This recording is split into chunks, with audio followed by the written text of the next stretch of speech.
ఈ సెలబ్రిటీలు ఏ బ్రాండ్స్ కి ప్రాతినిధ్యం వహిస్తున్నారో తెలుసా? పూర్తి వివరాలకు చదవండి రేపటి సాక్షి దినపత్రిక. ఏం జరిగింది అసలు? గొడవ ఏంటి? అసలు ఏం జరిగింది? మొన్న ఏదో బ్యానర్ గురించి చిన్న ఇష్యూ వచ్చి మా జనసేన నాయకులే మల్లిగారు వాళ్ళ ఇప్పుడు లేదు నేను అడిగిన తర్వాత అక్కడున్న లోపల వాళ్ళే దాన్ని చింపేసి, నేను అడిగానని చెప్పి అక్కడున్న లోపల దాన్ని చింపేసి ఫలానా నాని చెమ్మని చెప్పాడని నా మీద అపండాలు వేసేవాళ్ళు వెళ్ళిపోయారు. నేను దాన్ని సరి చేసుకుని అంతా అయిపోయింది.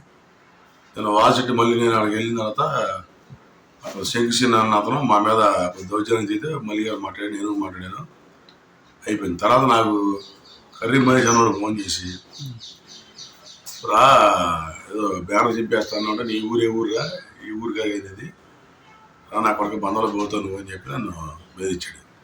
నేను యాజ్ యూజువల్ ఇంటికి వచ్చాను. ఇంటికి వచ్చిన తర్వాత నా మీద రాత్రి దాడి చేశారు. సరే అయిపోయింది, నేనే కేసు గీసులు ఏం పెట్టాల. మళ్ళీ నేను ఎక్కడైనా కనుక్కుని మా బావగారింట్లో నేనుంటే ఇక్కడికి వచ్చి నువ్వు నా కాలు పట్టుకోవాలి, నా కొడక పట్టుకోకపోతే కోరదు నిన్ను బంధంలో బతకమను, పరాజపడితే చంపేస్తాను నా కొడక. ఈరోజు ఆడికి అసలు బాగోలేదు వదిలేదు. మా బావగారిని విచేష్టాలు వచ్చిన కొట్టి ఈ రకంగా గాయపాలు చేసి అతనికి గుండె దడలా వచ్చేసి కింద పడిపోతే ఇప్పుడు హాస్పిటల్ పంపించి. ఆయన పేరేంటి? సాయం శ్రీనివాసరావు గారు అంటే. సాయన శ్రీనివాసరావు. ఏం చేస్తారు ఆయన? ఆయన ప్రైవేట్ కంపెనీలు చేస్తాడు, ఆక్వా కంపెనీలు చేస్తాడు. అతను ఈ గొడవకు సంబంధమే లేదు అతనికి. ఉండదు, నీ ఇష్టం వాళ్ళు చెప్పుకో, నువ్వు 10 రోజులు చెప్పుకుంటా ఎవడేమో చెప్పుకో, రేపని ఇది రిపీట్ అయింది.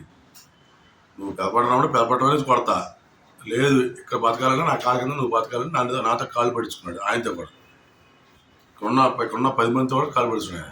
అడ్డం వచ్చిన అందరితో కూడా కాలు పడుచున్నాడు. శంకు శ్రీనివాస్. ఇంకెవరెవరు ఉన్నారు? శంకు శ్రీనివాసు వాళ్ళ మేనల్లుళ్ళు, వాళ్ళ పెళ్ళేదో మనకు తెలియదు. నేను కోడలు కదా, లోపల కదా, నాన్న లోపలే ఏదో పిల్లల చదువు గురించి పనులు వచ్చాను నేను. అది జరిగింది. ఏం పాల్గొంటారు ఇక్కడ? ఇక్కడ 2 టీవీలు, పెద్ద ఫ్రిడ్జ్, ఫర్నిచర్ మొత్తం దాదాపు ఒక 5 లక్షల రూపాయల పని పాల్గొంటారు.